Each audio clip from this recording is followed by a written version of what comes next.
આ યુદ્ધ શસ્ત્રથી નહીં, શાસ્ત્રથી લડવું. આપણી જે કાશી, નાલંદા, આપણા જે બી કલ્ચરના જે એજ્યુકેશનના સોર્સિસ હતા એ ડિસ્ટ્રોય કરી રહ્યા. આપણે ધર્મ, શિક્ષણ, કુટુંબ વ્યવસ્થા અને યુવાધન ચાર પિલ્લરને આપણે બચાવવા પડશે. ગુરુકુળનો વિદ્યાર્થી બહાર નીકળે ત્યારે પોતાના પરિવાર, સમાજ, રાષ્ટ્રની પ્રેમ ભાવના સાથે જોડાઈને રાષ્ટ્ર સમર્પિત થઈ જાય છે. એક હિસાબે જોવા જાય તો વિશ્વમાં શસ્ત્રના જોરે તાકાત લગાવી ને આપણા જે શાસ્ત્રોનું નુકસાન કીધું છે. કે હાય, મારું નામ અંકિત છે. ટોપ એફએમ પર અત્યારે આજે અમારી સાથે એટલી અદ્ભુત સ્ટારકાસ્ટ જોડાઈ છે. ફિલ્મનું નામ છે વિશ્વગુરુ અને બિલકુલ કામ પણ એવું જ રહેવાનું છે, કારણ કે વિશ્વગુરુ ફિલ્મ એ ટાઇટલ જોઈને જ તમને ખબર પડશે કે કંઈક એવી વાત છે કે જે રૂલ કરવાની છે, જે પાવર કરવાની છે. અને આજે એ સ્ટારકાસ્ટ અને પ્રોડ્યુસર, ડિરેક્ટર મારી સાથે જોડાય છે. સતીશ પટેલ, પુરુષ સર, શૈલેષ સર અને સોનુ ચંદ્રપાલ અમારી સાથે જોડાય છે. એકદમ ભાવભીનો અમે તમને આવકારી રહ્યા છે અમારા સ્ટેશન પર. તો વિશ્વગુરુ ફિલ્મ જે એટલું મસ્ત સરસ મજાનું ટાઇટલ સર તમે આપ્યું છે. ક્વેશ્ચન બધાની મારે છે, it's the same question for all, કે વિશ્વગુરુ જેવું નામ સાંભળો છો તમે તો તમારા મગજમાં સૌથી પહેલો શબ્દ કે વર્ડ કે પછી ઇમેજ કઈ આવે છે? વિશ્વગુરુ એટલે આમ જોવા જઈએ તો આખા વિશ્વને પ્રકાશ આપવા માટેનું માધ્યમ. ગુરુ એટલે ગુ જેને અંધકાર કહેવાય, રુ એટલે પ્રકાશ. અંધકારથી પ્રકાશ તરફ લઈ જવા માટે ગુરુ આપણા જીવનમાં જરૂરી છે. બિલકુલ. અને આખા વિશ્વમાં ભારત વિશ્વગુરુના પદ પર હતું, છે અને રહેશે. બિલકુલ. સતીશભાઈ કહ્યું તેની સાથે આપણે એગ્રી છીએ કે વિશ્વગુરુનો મતલબ એ જ છે ને આપણે બી એ જ ઈચ્છા કરીએ છીએ કે જે એક આદિ વખતથી ભારત પૂરા વિશ્વને એ કરી રહેલા હતા, તે જ રીતે બ્રિટિશ હુકુમત આવી અને મુગલ હુકુમત આવી તે વખતે આપણું જે કલ્ચર છે તેને સપ્રેસ કરવામાં આવ્યું. આપણી જે હિસ્ટ્રી હતી તેને બધી ડિસ્ટ્રોય કરવામાં આવ્યું. આપણી જે કાશી, નાલંદા, આપણા જે બી કલ્ચરના જે એજ્યુકેશનના સોર્સિસ હતા એ ડિસ્ટ્રોય કરી રહ્યા. એટલે એક હિસાબે જોવા જાય તો વિશ્વમાં શસ્ત્રના જોરે તાકાત લગાવી ને આપણા જે શાસ્ત્રોનું નુકસાન કીધું છે. તો ઉમ્મીદ કરીએ છીએ કે ભારત દેશ આટલા વર્ષોથી, હજારો વર્ષોથી જે વિશ્વગુરુની પદવી ભારતે હાસિલ કરેલી હતી અને મુગલ સલ્તનત સુધી બી હતી, તો હવે મુગલ સલ્તનતને અંગ્રેજનો જમાનો અને ધીરે ધીરે જે પહેલા અમે વિશ્વગુરુમાં હતા તે હવે ધીરે ધીરે આવી રહ્યા છે. અને આજે તમે જો વિશ્વના જેટલા બી સ્પિરિચ્યુઅલ સ્ટુડન્ટ્સો છે કે સ્પિરિચ્યુઅલ માણસો છે, જે લોકોનું પહેલું સ્ટેપ ઇન્ડિયામાં જઈ ને યોગાથી માંડીને વેદથી માંડીને બધું શીખવાનું છે. અને એમાં એવું નથી કે ઓલ્ડ જનરેશન, ન્યૂ જનરેશન, જે ઇન્ડિયામાં નવું જનરેશન છે જે આપણી પ્રથાને એટલી ઇમ્પોર્ટન્સ નથી આપતું, તેટલા ફોરેનર્સો અહીંયા આવીને આપણા કલ્ચરની વેલ્યુ કરે છે. એટલે ભારત દેશ ખરી રીતે જોવા જાય તો સ્પિરિચ્યુઅલી, આધ્યાત્મિક રૂપે બી વિશ્વગુરુ કહેવાય. અને જે એક જમાનામાં આપણે જે સાયન્સ ને મેથ્સ જેમાં આપણી માસ્ટરી હતી, શૂન્યની ડિસ્કવરી આપણે ત્યાંથી હતી, વનસ્પતિમાં જીવ છે તેની ડિસ્કવરીમાં આપણી થયેલી, અને તે જમાનામાં પુષ્પક વિમાનનો ઉલ્લેખ છે એ બધી વાત, અને મહાભારતના જેટલા કેરેક્ટર્સ છે તેની જે બી વાતો છે એ બધી વાતો આજે તમે બીજા માધ્યમથી જોયેલા છે, તે વખતે તો આપણે જ સર્જેલી હતી. એટલે કહેવાનો મતલબ શું છે કે આપણે જે વસ્તુનો સર્જન કર્યો હતો એમાંથી આપણે સાયન્સમાં એને કન્વર્ટ કરવામાં થોડા મોડા પડ્યા, થોડા ચૂકી ગયા. અને એ બાબતમાં જે વેસ્ટર્ન યુરોપિયન, અમેરિકન કન્ટ્રીઝ જે બધા છે એ લોકો આપણી જ શૈલીથી આપણું જ નોલેજ લઈને આગળ ગયા. જેવી રીતે એક જમાનામાં આયુર્વેદિક આખા દુનિયામાં રાજ કરતા હતા. તે વખતે આયુર્વેદિકમાં 2 જ દેશ આખા દુનિયાને લીડ કરતા હતા, એક તો ઇન્ડિયા ને બીજો ચાઇના.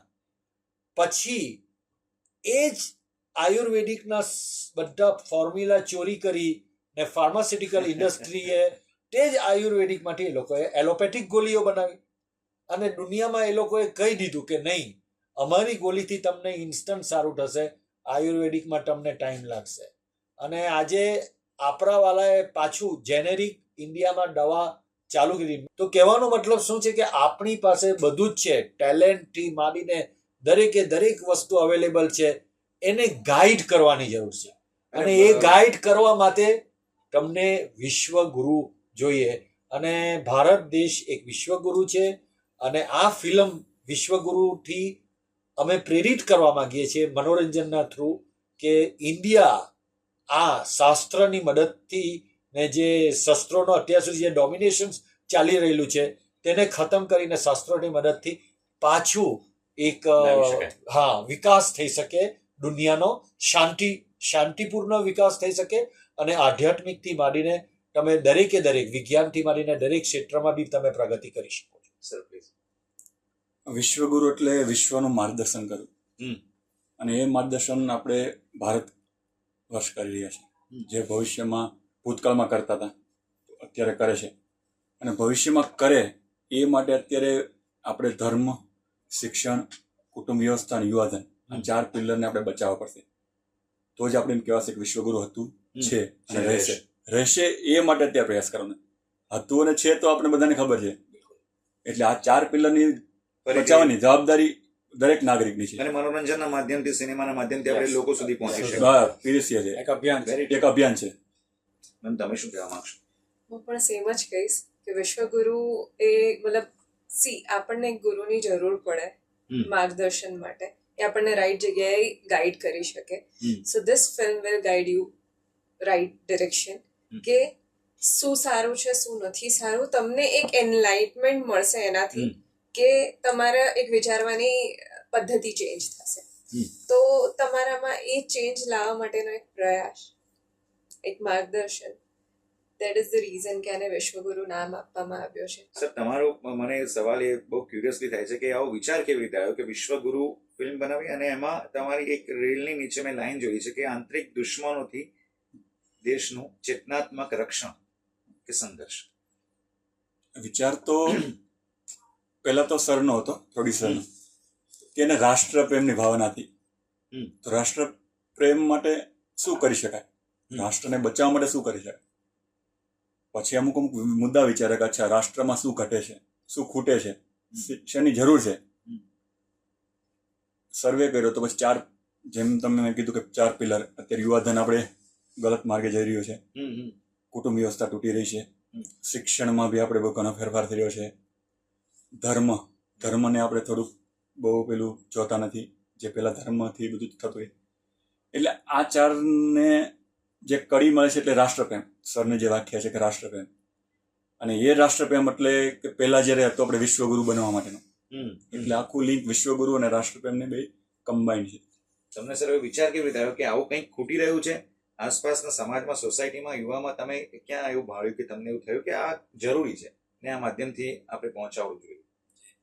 એમાં એવું છે કે આ જે કહાની છે ને, એની જે સ્ક્રિપ્ટ બની ને, મારા ગુરુજી છે સદગુરુ સદાફલદેવજી મહારાજ, જેમણે 17 વર્ષ તપસ્યા કરી, 6 મહિના સુધી અનુષ્ઠાન કર્યા, અને જે એમને સમાધિ અવસ્થામાં જ્ઞાન પ્રાપ્ત થયું તે એમણે એક ગ્રંથની રચના કરી જેનું નામ છે સ્વરવેદ.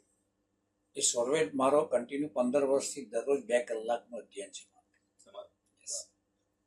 તો હું અધ્યયન કરું ને તો મને અંદરથી એક એવી પ્રેરણા મળે કે મને જે ગુરુજી દ્વારા મળ્યું છે એ હું દેશને કેવી રીતે આપું. અને મારી આસપાસના વાતાવરણમાં મેં જે જોયું, વાસ્તવિકતા જે દેશ પર અત્યારે આક્રમણ થઈ રહ્યું છે, સૌથી વધારે હું પ્રભાવિત થયો જ્યારે આપણા હું કંપનીનું નામ નહીં દઈશ, એ કંપનીને હાથો બનાવવામાં આવી, એના શેર માર્કેટને ડાઉન કરી દેવામાં આવ્યું એક વિદેશી કારસાને લઈને. ત્યારે મને થયું કે આપણા ભારતના ગ્રોથને અટકાવવા માટે આ લોકો શું નથી કરી રહ્યા. પછી મેં આજુબાજુ નજર કરી તો એ લોકો ફક્ત આપણા ભારતના વિકાસને રોકવાનું કામ નથી કરી રહ્યા, બલકી બીજું બધું બી ઘણી બધી રીતે આપણી સાથે સંકળાયેલા છે, પણ ભારતની જનતાને ખબર જ નથી કે આ ષડયંત્ર શું છે. કદાચ એ હથ્થો પણ બની રહ્યા છે. હા, બની રહેલા જ છે. હમ. અમુક તમે દાખલો આપો. હમ. સૌથી પહેલા એ લોકોએ આક્રમણ ચલાવ્યું છે મોબાઈલના માધ્યમથી. હમ. પરિવારમાં 10 સભ્યો છે. હમ. સવારથી સાંજ બધા પોતપોતાના કામમાં બિઝી થઈને સાંજે ફ્રી થઈને બેસે છે, પણ એકબીજા જોડે વાતચીત નથી કરી રહ્યા, મોબાઈલમાં છે બધા. બહુ સાચી વાત કીધી. બીજું આપણી જે શિક્ષણ વ્યવસ્થા છે, હમ. ભારતના પ્રાચીનતમ ઇતિહાસમાં તમે જોઈ લો, ભગવાન રામ પણ ગુરુકુળમાં ભણેલા, શ્રી કૃષ્ણ પણ ગુરુકુળમાં એનો બેચર થયેલો. મતલબ ત્યારે દરેક વ્યક્તિ ગુરુની સાથે સંકળાયેલા હતા, એટલે ગુરુકુળ શબ્દ પ્રચલિત છે. બિલકુલ. અને એ પ્રથા બી જે ચાલતી આવતી હતી ગુરુકુલ સમયની, કે એ વખતે બધા જ રિચ્યુઅલ્સ તમારે પ્રોપર વેમાં ફોલો કરો છો, લોકો એને સમજી પણ રહે છે. પણ આજનું યુવાધન ક્યાંક આગુ પાછું થઈ રહ્યું છે. શું તમારું શું માનવું છે કે ક્યાં જઈ રહ્યું છે ને કઈ દિશામાં લાવવું જોઈએ? થોડીક મારું વાક્ય પૂરું. Please please please. ગુરુકુળનો વિદ્યાર્થી બહાર નીકળે ત્યારે પોતાના પરિવાર, સમાજ, રાષ્ટ્રની પ્રેમ ભાવના સાથે જોડાઈને રાષ્ટ્ર સમર્પિત થઈને જીવે છે, પરિવારને સમજે છે, મા બાપને સમજે છે. તો મારું કહેવું એ છે, આ વિશ્વગુરુ ફિલ્મના માધ્યમથી મારું એટલું જ કહેવાનું છે કે આપણું શિક્ષણ આપણું શું છે, આપણે કેટલું ઉપયોગી છે અને કેટલું બિનઉપયોગી છે. અને હતું, આપણી પાસે ખજાનો હતો અને હજુ પણ છે, બસ ખાલી ફક્ત એની ખોલવાનો છે, પિટારામાં પેક છે. હા, એટલે આમાં ડાયલોગ છે અમારો કે સન્નાજી કહે છે કે આ યુદ્ધ શસ્ત્રથી નહીં, શાસ્ત્રથી લડવાનું છે અને આપણે જીતવાનું છે. આખા વિચારને જ્યારે સ્ક્રીન ઉપર લાવવાની વાત આવી તો એ તમે તમારા દિમાગમાં શું વિચાર્યું ત્યારે?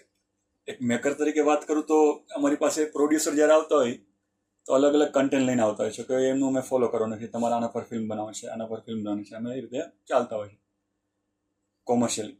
પણ જ્યારે આ સર સબ્જેક્ટ લઈને આવ્યા ત્યારે ટૂંકમાં અમે બિલકુલ બ્લેન્ક થઈ ગયા કે એક આધ્યાત્મિક ને અત્યારે આ યુગમાં પ્રેઝન્ટ કરો કઈ રીતે કરશું. પછી થોડોક ટાઈમ લીધો અમે, 1 વીક. એટલે સરે કીધું કે તમે કંઈક, તમારે કાંઈ વિચાર નથી, તમને ગુરુજી શક્તિ આપશે. અને થયું એવું, ગુરુજી શક્તિ આપતા ગયા, સ્ટોરી ડેવલપ થતી ગઈ. સ્ટોરી બિલકુલ હતી જ નહીં, સરનો કન્સેપ્ટ હતો ખાલી રાષ્ટ્રપ્રેમ. 1 લાઈન એમની સ્ટોરી 1 લાઈન કહો તો રાષ્ટ્રપ્રેમ. એમાં સબ્જેક્ટ કઈ રીતે બનાવવું, આધ્યાત્મિકને એક શાસ્ત્રને જોડવાનું. પછી સરનું ગુરુજી આપણે અહીંયા સદાફલદેવી મહારાજનું મંદિર, આપણે દંડોપન આશ્રમ છે, ત્યાં આપણે ડિરેક્ટર, પ્રોડ્યુસર ને રાઇટરને બધા ત્યાં ગયા અને કીધું કે રાઇટર સર કિરીટ પટેલ રાઇટરનું નામ છે, કે તમે સ્ટોરી લખો. એટલે એમને બી ખાલી એક જ શબ્દ હતો રાષ્ટ્રપ્રેમ. તો એમને 10 લાઈન લખેલી. 10 લાઈન લખી કે આ આપણો ફિલ્મનો બેઝ છે, કોઈ કેરેક્ટર નામ નહીં, કોઈ વસ્તુ નહીં. પછી અમે ધીરે ધીરે સ્ક્રિપ્ટ લખવાનું ચાલુ થયું. 6 મહિનામાં સ્ક્રિપ્ટ રેડી થઈ. અમને યાદ નહોતું 10 લાઈન શું હતી, પણ ફરી એક અમે 10 લાઈન જ્યારે જોઈને ત્યારે સીન બિગિનિંગ બી એ જ લાઈન હતી અને ફિલ્મનો એન્ડ બી લાઈન હતી. એટલે આ ગુરુજીની એક શક્તિ હતી. મિરેકલ એ મેં ખુદ પોતે અનુભવ્યું. પણ એઝ એ હું બી પોતે પ્રોફેશનલ ડોક્ટર છું. તમે જેમ કીધું કે વિદેશી ડિગ્રી ની એ બધી વાત છે, તમે પણ કદાચ એન્જિનિયર છો, તો તમને શું લાગે યુવાધન ક્યાં જઈ રહ્યું છે અને કઈ બાજુમાં આધ્યાત્મિકતા તરફ વળવું જોઈએ? એકચ્યુઅલી શું છે, હવે ટેકનોલોજી જેમ કે કહીએ છીએ ડિજિટલ મીડિયા ને આને તેને, દરેક વસ્તુના પ્રોઝ અને કોન્સ હોય. સારો ફાયદો પણ છે અને નુકસાન પણ છે. હવે એ ડિપેન્ડ કરે છે પર્સન ટુ પર્સન કે તમે એને કઈ રીતે યુઝ કરો છો. તો હવે એને કઈ રીતે યુઝ કરવું એના માટે તો ગુરુ જોઈએ ને. ગુરુ કી કમી હે ભાઈ, જહાં એના માટે તો ગુરુ જોઈએ ને. તો ગુરુ અહીંયા આ જ છે કે વિશ્વગુરુ ઇઝ ધ થિંગ કે તમને રાઈટ માર્ગદર્શન આ જ રીતનું આપવાનું છે. અને યુવાધનને સ્પેશિયલી તો એ જ છે કે આજકાલ ટિકટોક પછી આવ્યું આપણે ઇન્સ્ટાગ્રામના રીલ્સ અને એવરીથિંગ, જેમાં નાના નાના કોન્ટેન્ટ્સ થ્રુ સારા કોન્ટેન્ટ્સ બી હોય છે જેમાં બહુ સારું નોલેજ હોય છે, અને સમ કોન્ટેન્ટ્સ આર લાઈક કે યુઝલેસ, જસ્ટ એન્ટરટેનમેન્ટ અને કાઇન્ડ ઓફ મિસગાઈડ. હા, exactly, this is the right word, કે મિસગાઈડ કરવા વાળી વસ્તુઓ હોય છે. તો એના કારણે લોકો યા તો ઇન્ફ્લુઅન્સ થાય છે યા તો ડિસ્ટ્રેક્ટ થાય છે કે એ લોકોને લાઈફના જે ગોલ્સ હોય છે, સપોઝ એઝ એન એક્ઝામ્પલ કે સ્ટુડન્ટ્સ જ હોય, હમ. એ લોકો પોતાનું ભણવામાં ધ્યાન હટાવીને આ બધી વસ્તુમાં લોકોને ફોલોવર્સ વધારવા છે, લાઇક્સ બૂસ્ટ કરવા છે, કે અમારી ફેન ફોલોઈંગ વધી જાય, અને એના માટે થઈને એ લોકો બસ પોતાનું બધું દિમાગ ને બધી એનર્જી એમાં નાખી વન ઓફ ધ દે છે. રીઝન ઓફ ડિપ્રેશન યસ, જેને જીવનમાં કામ જ નથી આવું. એક્ઝેક્ટલી. અને જેનો કોઈ યુઝ જ નથી. આગળ જતા શું, કાલ ઉઠીને ચલો ઇન્સ્ટાગ્રામ બોલી દે કે અમે શટ કરીએ છીએ, અમે બંધ કરીએ છીએ, પછી તમારા પાસે તમારું બચશે શું? કઈ જ નહીં બસ. તો આ રીતે યુવા જે છે, યુથ આપણું, એ બધું રોંગ ડિરેક્શનમાં જઈ રહ્યું છે, જેને આપણે એ લોકોએ જાતે સમજીને પણ રાઈટ ડિરેક્શનમાં આવવું જોઈએ, અને યા તો પછી આસપાસના લોકોએ એમને ગાઈડ કરવું જોઈએ કે યા તો એવા કોન્ટેન્ટ્સ બનવા જોઈએ, એવા ફિલ્મ્સ કે સિરિયલ્સ કે વોટ એવર એવું બનવું જોઈએ જેનાથી આ લોકોને એક અવેરનેસ આવે આ બાબતે. સર, મારો તમને સવાલ છે કે મુકેશ ખન્ના સરને તમે જ્યારે મળવા ગયા, એ આખી મેં તમારી રીલ જોઈ નાનકડી, હાઉ વોઝ યોર ફિલિંગ, અને શું થયું હતું એક્ઝેક્ટલી, શું પર્સનાલિટી છે? I want to know personally. સૌપ્રથમ વખત જ્યારે એક સ્ક્રિપ્ટની અંદર જે કેરેક્ટર હતું, સાત્વિક કેરેક્ટરની જરૂર હતી, સાચા કેરેક્ટરની જરૂર હતી, કે જે દેશની સામે પડકાર ઝીલવાની કેરેક્ટર હતી. એટલે એ કેરેક્ટરનું કાસ્ટિંગ આવ્યું ત્યારે વિચાર સૌપ્રથમ મુકેશ ખન્નાનું નામ આવ્યું. અને સૌપ્રથમ અમારી ટીમ, પ્રોડ્યુસર, ડિરેક્ટર, રાઇટર, અમે મળવા ગયા કે સર આવો સ્ક્રિપ્ટ છે. એટલે સ્ક્રિપ્ટ નરેટ કરી, સ્ક્રિપ્ટ સાંભળી, સ્ક્રિપ્ટ એમને ગમી. પછી એમને ખબર નહોતી કે આ ફિલ્મ ગુજરાતી છે, એ તો હિન્દી, એમને લાગ્યું હિન્દી ફિલ્મ છે. એટલે આખી સ્ક્રિપ્ટ સાંભળી, બહુ મજા આવી, અને છેલ્લે કીધું કે આ ગુજરાતી ફિલ્મ છે. હું રિઝનલ ફિલ્મ નથી કરતો, સોરી. પછી તો અમારું થોડુંક મૂડ ઓફ થઈ ગયું કે ભાઈ હવે શું કરીએ, કે આખા જેના માટે કંઈક સ્ક્રિપ્ટ લખાઈ લીધી, હવે આવો માણસ, આવું કેરેક્ટર, આવું સાત્વિક જે હીરો, સુપર હીરોનું કેરેક્ટર શક્તિમાન કરેલું, એવું જ આ સાત્વિક કેરેક્ટર છે એમાં, તો એના માટે તો બીજો વિચાર કરીએ એમ. પછી સતીશ સરે કીધું કે કંઈ નહીં, બીજો વિચાર નહીં કરો, કાસ્ટ કરવા છે તો મુકેશ ખન્નાને જ કરવા છે. ફરી થોડુંક થિંકિંગ કર્યું, વિચાર કર્યો. પછી જે કેરેક્ટર તો એ કેરેક્ટર અમે હિન્દીમાં ડેવલપ કર્યું. એનું એક બ્યુરો ચીફનું કેરેક્ટર છે, એટલે એનું કેરેક્ટર આખું અમે હિન્દીમાં, એની સ્ક્રિપ્ટ હિન્દીમાં, બાકી ઓલ ઓવર કાસ્ટની ગુજરાતીમાં. ફરી વખત મિટિંગ કરી અને પ્રસ્તાવ મૂક્યો કે ભાઈ આવું આવું છે. સ્ટોરી તો એને ગમતી જ તે, એટલે તે પછી એગ્રી થઈ ગયા કે કંઈ હિન્દી છે એટલે કરું છું. અને હિન્દી કરતાંય કે જ્યારે રાષ્ટ્રપ્રેમની વાત આવે છે, કે ભારત વર્ષને બચાવવાની વાત આવે છે, એટલે પહેલાં એ ઊભા હોય. એ બહુ જ સરસ, મને ટીઝર પણ લાગ્યું, તમે ટ્રેલર હજુ રિલીઝ કરવાના છો, અને બહુ જ ઇન્ટરેસ્ટિંગ લાગી રહ્યું છે. છેલ્લે જતા જતા હું ક્વેશ્ચન પૂછવા માંગીશ, અને વન વર્ડમાં આઈ વુડ લાઈક કે તમે આન્સર કરો કે ગુજરાતી ફિલ્મ ઇન્ડસ્ટ્રી જે રીતે ઇવોલ્વ કરી રહી છે, વિશ્વગુરુ એ એમાં શું એડ કરશે? જે પહેલાં ફિલ્મો ગુજરાતી ફિલ્મો આવતી હતી રૂરલ, પછી અર્બનનો ક્રેઝ આવ્યો, અને મને એવું લાગે છે કે આ ફિલ્મ અમારી એક નવો ટ્રેન્ડ લાવશે, જે આધ્યાત્મિકને અત્યારે બધા કે ફિલ્મ ઇન્ડસ્ટ્રીમાં, સાઉથ, બોલિવૂડ કે ટેલિવૂડ કે કોલિવૂડ કે કોઈ પણ હોય કે હોલિવૂડ હોય, અત્યારે સતત ને સતત બધાને ધર્મ પર ફિલ્મ બને, વેદ, ઉપનિષદ, એના પર બધા કન્ટેન્ટ, બહુ બધા કન્ટેન્ટ છે, બહુ બને. અને બધા મેકરને મારી બી પેલી છે દરખાસ્ત કે આવા બધા શાસ્ત્રો, ઉપનિષદ, વેદ, અને એમાંથી કન્ટેન્ટ નીકાળી અને ફિલ્મો બનાવો, જેથી લોકોને બી ફાયદો થાય, અને બધું આપણે જેમ વિચાર છે વિશ્વગુરુ બનવાનો, એ તમારા થકી બી વિશ્વગુરુ ફિલ્મ, વિશ્વગુરુ ભારત બનશે. અમે તો વિશ્વગુરુ ફિલ્મ બનાવીને વિશ્વગુરુ બનાવવાની વાત કરી છે, શરૂઆત છે. તમે? હું લાસ્ટમાં બસ એટલું કહીશ કે આપણી ગુજરાતી ફિલ્મમાં ઘણા સારા સારા કોન્ટેન્ટ્સ ઉપર ફિલ્મ્સ બની રહી છે એવરી ટાઈમ. પહેલાં રૂરલ ગુજરાતી હતું, હવે અર્બન થઈ ગયું છે, પણ આ ફિલ્મ જે છે આમાં ઇટ્સ અ હોલ પેકેજ. આમાં એન્ટરટેનમેન્ટ પણ છે, કે એવું નથી કે ઓડિયન્સ બોર થશે એવું વિચારીને કે શાસ્ત્રોની જ વાતો છે, ના, it's not like that only. આમાં શાસ્ત્રોની વાતો છે, આમાં નવા યુગની વાતો પણ છે, ડિજિટલ મીડિયાની વાતો છે, પ્લસ આમાં શું કહેવાય, આ દરેક વ્યક્તિને કનેક્ટ કરે એવી ફિલ્મ છે, દરેક તમારી લાઈફસ્ટાઈલને કનેક્ટ કરે એવી ફિલ્મ છે, કે તમારા રૂટીન લાઈફમાં તમે કેવી રીતે કઈ લાઈફસ્ટાઈલને જીવો છો, કઈ વસ્તુને ફોલો કરો છો, એ વસ્તુને કનેક્ટ કરે એવી ફિલ્મ છે. તો આમાં બધી જ વસ્તુ છે, બધા જ એલિમેન્ટ્સ છે. It is a trend setter. विश्वगुरु will make a benchmark. और ये जो फिल्म है ना, that is going to be released all over India in different multilingual languages and Hindi में भी ये फिल्म आ रही है। तो कहने का मतलब क्या है कि जो फिल्म मेकर्स है, प्रोड्यूसर्स, डायरेक्टर्स है, उनको पूरा भरोसा है इस फिल्म के ऊपर कि ये फिल्म में इतना अच्छा कंटेंट है, and content is the king as far as in Gujarati film industry और even in Bollywood film industry. તો મને ખાતરી છે કે આ એક બેન્ચમાર્ક ઝોનર સાબિત થશે અને આપણી ફિલ્મ પછી બીજા લોકો પ્રેરિત થશે ગુજરાતી ફિલ્મ મેકર્સ અને હિન્દી ફિલ્મ મેકર્સ કે અરે યાર આપણે સ્પિરિચ્યુઅલની બસ તો ચૂકી ગયા. આ સતીશભાઈ, શૈલેષભાઈ ને અતુલભાઈએ એક્સપ્લોઇટ કરી લીધું, હવે બીજું શું વેટમાં આપણે એક્સપ્લોઇટ કરીએ જે આ લોકોએ કીધું. તો એ લોકોને એ હિસાબે પ્રેરણા મળશે. પેલું કહીએ ને આપણે ફોમો કહીએ ને, fear of losing out, missing opportunity, FOMO, તેમ એ લોકોને એ થશે.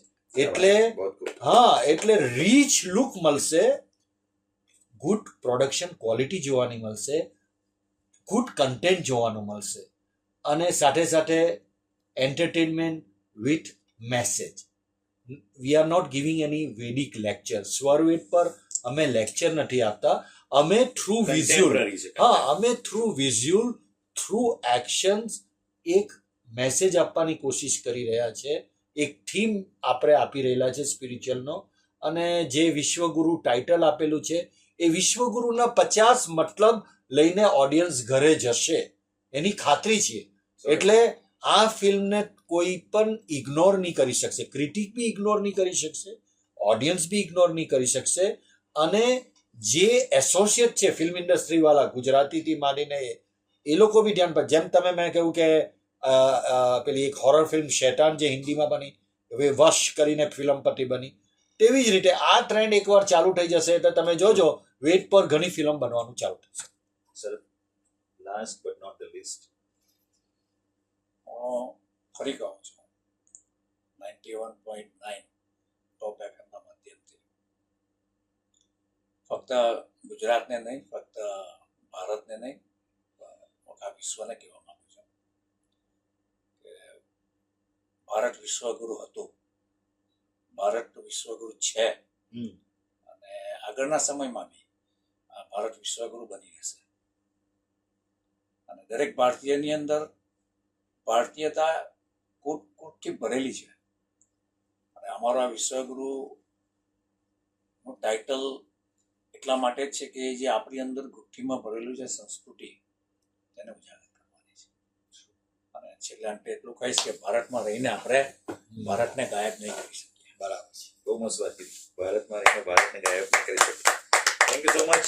બહુ જ સરસ લાગ્યું તમારી જોડે વાત કરીને. 1 ઓગસ્ટે મૂવી રિલીઝ થવાની છે વિશ્વગુરુ. તમારા નજીકના સિનેમાઘરોમાં જોવા જવાનું બિલકુલ ભૂલતા નહીં, કારણ કે આ આપણા ભારત માટેની ફિલ્મ છે, એક રાષ્ટ્ર માટેની ફિલ્મ.